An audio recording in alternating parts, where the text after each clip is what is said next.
याकुबका 12 जना छोराहरू थिए, तर उनले आफ्नो छोरा योसेफलाई सबैभन्दा बढी माया गर्थे।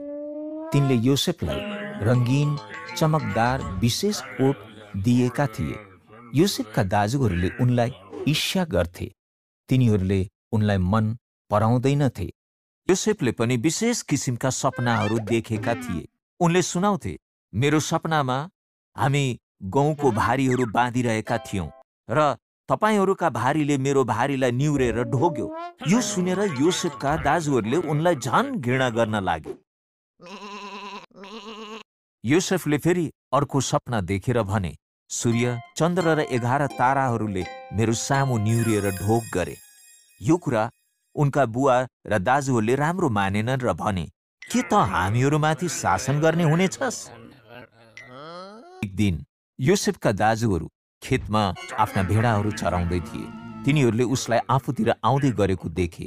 तिनीहरूले उसलाई मारेर उसका सबै सपनाहरूको अन्त्य गरिदिने योजना बनाए। रुबेनले भने, हाम्रो भाइलाई मार्नु गलत हुनेछ, बरु आओ उसलाई यो खाली इनारभित्र फालिदिउँ। त्यसपछि तिनीहरूले योसेफको विशेष कोटलाई च्यातछुत पारिदिए र उसलाई इनारमा फालिदिए।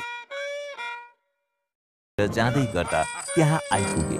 यहुदाले भने, आओ योसेफलाई इस्माएलीहरूको हातमा दासको रूपमा बेचिदिउँ। यसकारण दाजुहरूले योसेफलाई 20 टुक्रा चाँदीमा बेचिदिए। दाजुहरूले योसेफको कोटलाई बाख्राको रगतमा चोपेर तिनीहरूका बुवा याकुबलाई देखाए। त्यो देखेर मेरो छोरा मर्यो भन्दै उनी रोए। त्यति बेला योसेफलाई मिस्र देशमा लगिएको थियो, तर योसेफसित परमेश्वर हुनुहुन्थ्यो। मिस्रमा इस्माएलीहरूले योसेफलाई पोतिफरको हातमा बेचिदिए, जो फारोका कप्तानहरू मध्येका एक थिए।